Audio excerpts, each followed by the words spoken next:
So the situation that prevailed in November, October, and for all the years previously will continue to prevail in December, January, February, and hereafter. Absolutely.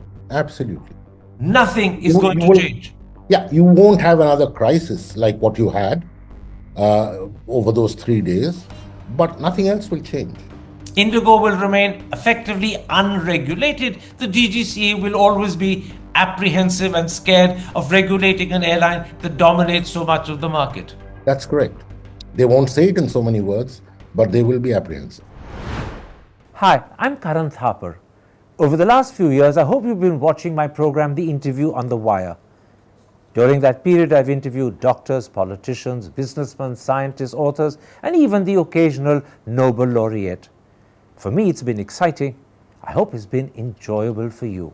But these, as you know, are tough times, and if this program is going to remain bold, independent, and sometimes even defiant, then I think we need your support. At the end of the day, it's a truism, but editorial independence is best defended by the viewers. So if you would like this program to remain the way it is, forthright, outspoken, and interesting, then would you consider supporting us?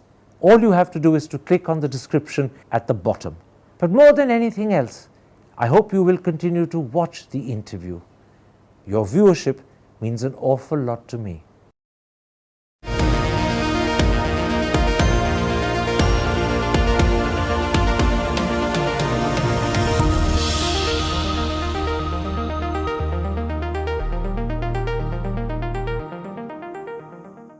Hello and welcome to a special interview for The Wire. Did Indigo deliberately flout the new flight duty time limitation rules knowing it would get away with it?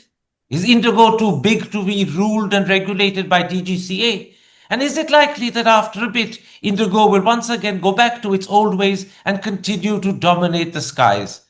That's the view of my guest today. He's one of India's most highly regarded economists and the Chairman of Cerg Advisory, Omkar Goswami. Omkar Goswami, in an article that you have written for the Indian Express today, you point out that Indigo was deliberately flouting the new flight duty time limitation rules and had a dekha jayega attitude.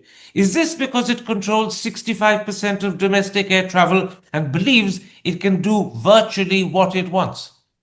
It actually controls a little bit more than 65% of domestic air travel, more like 66%.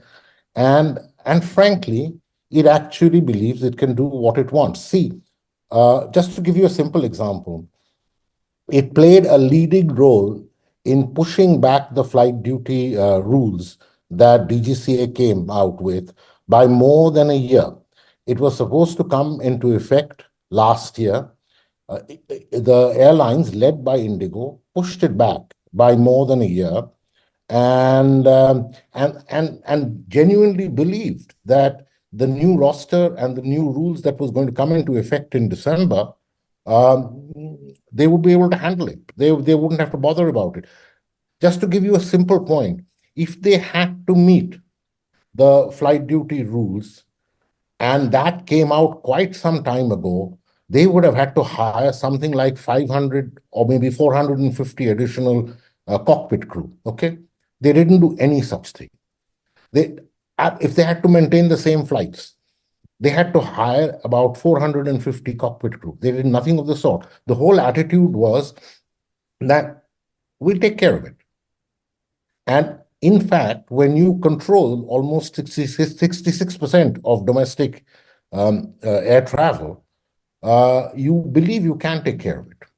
In fact, you make this point very effectively in your Express article. As you pointed out just now a moment ago, the FDTL new rules were notified in January 2024 and were to take effect in 2 phases in July and November this year. And that clearly meant that Indigo did have enough time to adapt, to take on more crew, and to be prepared for the new rules, but it chose not to do so. And this is how you put it: with its sheer scale and dominance, Indigo has always believed that rules could be bent in its favor. That was its key attitude. To hell with the rules, they will be bent because we're too big to enforce them. That's exactly right. That's exactly right. Nothing takes away, listen, Karan, nothing takes away from the fact that Indigo is, under normal circumstances, a good airline and with great service. sometimes diminishing, but generally good airline, worth its value for money. But in this particular case, it is the most egregious example that I've seen of their, dekha jayega, nothing is going to happen to us. And the important thing is the DGCA was quite happy for this to be the case.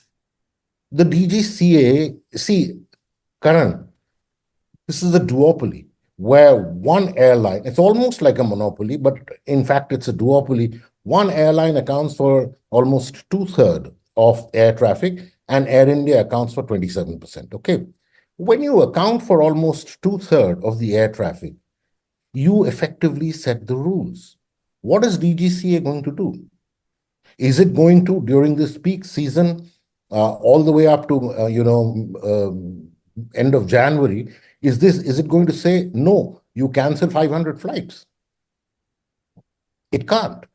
They know that DGCA cannot do anything except come up with some very lame punishments. And this is because if effective action were to be taken against Indigo by DGCA, it would actually adversely affect the Indian domestic air travel market. Absolutely. With that kind of market share, just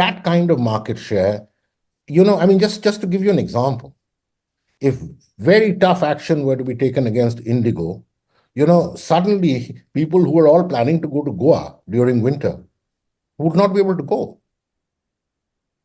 Quite right.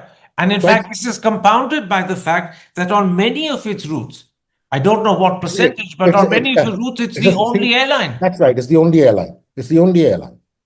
So, it is too big to crack down on. And, the simple fact that DGCA has said is you have to reduce 10% of your flights means nothing. They will have to, soon enough climb down from there. They won't do it right now, but they have to climb down. Again, you make this point very crisply and clearly in your Express article. You say Indigo has become too big to regulate.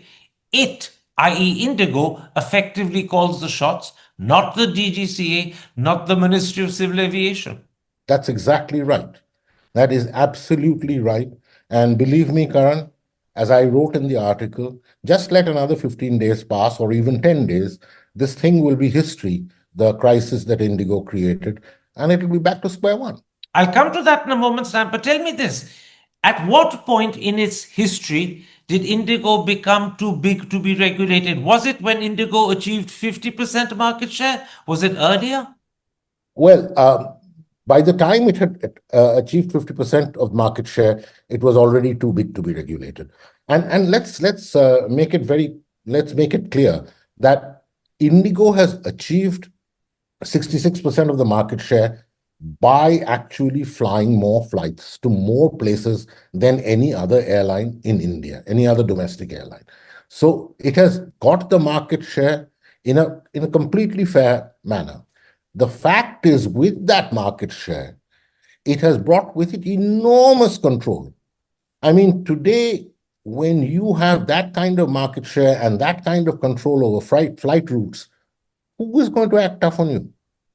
In which case, tell me this, was the DGCA, was the Ministry of Civil Aviation behind the DGCA remiss in allowing Indigo to become so big? Should they have stepped in earlier to ensure that there was competition, that this effective duopoly close to a monopoly did not emerge? I don't know what DGCA could have done. See, airline business is a very lousy business. Okay, it's very simple. Once the doors close, every empty seat is gone, is no revenue, right? It's a damn lousy business, except for a few routes like Bombay, Delhi, or Delhi, Goa, or Bombay, Goa, except for some routes. Airline business is not a profit-making business. Hats off to Indigo that it has, through very tight cost controls, rostering and everything else, it has been making profits. What has simply happened is that their CEO and I guess CFO decided, we'll go on with it. Let's see what they'll do. And they did nothing. And they did nothing. I mean, you know something, Karan? I am witness to this, okay? On the first day of the chaos that happened, my wife Radhika was supposed to go to Bombay. She left home. The flight was at about 9:30 in the morning or 10 o'clock in the morning. She left home at, 8:15, right? She reached home. She couldn't fly to Bombay. The flight was cancelled. Luggage was all over the place, everything. She reached home after midnight. That's 15 hours. That's right. 15 hours in Delhi airport. And there was actually, the truth is, no apology in those early days from Indigo, no recompense, None no whatsoever. food, no water, nothing. No, nothing. She came back 15 hours later, not having gone to Bombay because the flight was cancelled.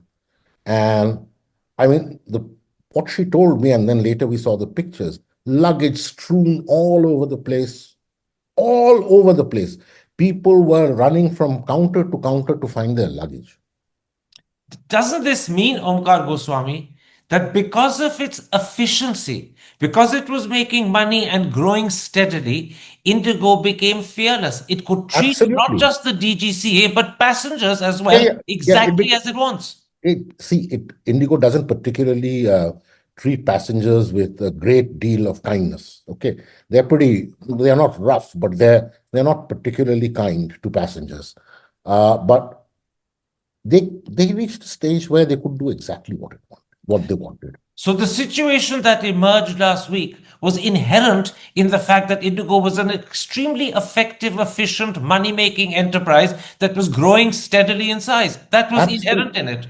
Absolutely. And although technically it's a duopoly, Indigo and Air India, in effect, when you account for 66% of the traffic, 65.5% of the traffic, you are like a monopoly. This and was in many therefore, ways you are. This was therefore also an inevitable problem that would have happened. That's right. That's right. If they had taken care of the change in the duty rosters, you would have possibly not seen it, but they decided they won't. I mean, today they're saying they made a mistake. Bullshit. There's no mistake. It was given well in time. They decided they won't do it. There are two conclusions inherent in your very convincing analysis. Indigo became too big to regulate. It didn't care what the DGCA said because it knew it dominates the market and could get away with flying the way it wants to. And the DGCA couldn't risk regulating it because that would have imposed adverse conditions on Indian air travel. And loads of cities where Indigo flies would have simply stopped having traffic at all. That's right. Absolutely so. So the situation was totally in Indigo's favor. The shoe was in Indigo's foot very firmly. And they were kicking the DGCA as they want to. And still is. This is the final point you make in your article, that nothing much is likely to change as far as Indigo is concerned. You write, and I'm quoting, "After its righteous noise-making, the DGCA will quieten down. Indigo will continue ruling the skies. Give it another month, and all will forget about the December chaos that the airline created. C'est la vie." So doesn't this mean that even though Indigo has been given an extended deadline for fulfilling the FDTL rules, i.e. the 10th of February, it's not going to do so in that time either? It may not. I don't know whether it will or it won't. Maybe this time they'll decide to fulfill it because they don't want yet another, crisis. But believe me, going forward, when you have this kind of share of the market, you can do pretty much what you want. You don't need a crisis. The crisis came and put everything out into the open, but you can do pretty much what you want. And in fact, you make that point very forcefully in your Express article. You ask, will the DGCA seriously financially penalize Indigo to a point where it hurts, as it hurt hapless passengers? And you answer that, I bet not. And then you ask, will Indigo hire more cockpit staff to accommodate its pre-crisis flight timetables? I think not in the near future. In fact, you add, as far as DGCA is concerned, more accommodation will follow, allegedly in the national interest. That's right. That's exactly what you'll see. So the situation that prevailed in November, October, and for all the years previously will continue to prevail in December, January, February, and hereafter. Absolutely. Absolutely. Nothing is You- going you to will- change. Yeah, you won't have another crisis like what you had over those 3 days, but nothing else will change. Indigo will remain effectively unregulated. The DGCA will always be apprehensive and scared of regulating an airline that dominates so much of the market. That's correct. They won't say it in so many words, but they will be apprehensive. Suppose the DGCA forces the Indigo CEO and maybe even the Indigo COO to step down, leaving the board of directors in place. Will that precipitate a change, or is that unlikely? Well, if I were DGCA, Karan, I would force the CEO and the CFO to step down. Okay. And I would call the non-executive chairman of Indigo, who both you and I know well, Vikram Mehta, and have a very serious discussion about what are the steps the company is going to take, by what timeline, in order that this does not happen again. Okay. And it maintains the roster and it does not happen again, and with absolutely clear timelines. And then I ask you, not as because you are the chief fiduciary of this major listed company and this major airline, they should do that. Do you think they will? I don't know. I don't have much faith in it. They probably won't. So you have your doubts. Yeah, I do. And that itself underlines the relationship between Indigo, which dominates the market, and the DGCA, which is scared to adversely affect the market, which is why it won't adversely regulate Indigo. Absolutely, and certainly not at this time, not in the peak tourist season. No way. And then it may be too late. Then it'll be, business as usual.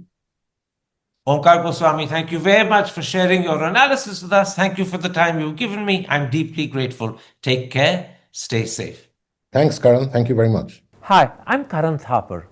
Over the last few years, I hope you've been watching my program, The Interview on the Wire. During that period, I've interviewed doctors, politicians, businessmen, scientists, authors, and even the occasional Nobel laureate. For me, it's been exciting. I hope it's been enjoyable for you. But these, as you know, are tough times, and if this program is going to remain bold, independent, and sometimes even defiant, then I think we need your support. At the end of the day, it's a truism, but editorial independence is best defended by the viewers. So if you would like this program to remain the way it is, forthright, outspoken, and interesting, then would you consider supporting us? All you have to do is to click on the description at the bottom. But more than anything else, I hope you will continue to watch the interview.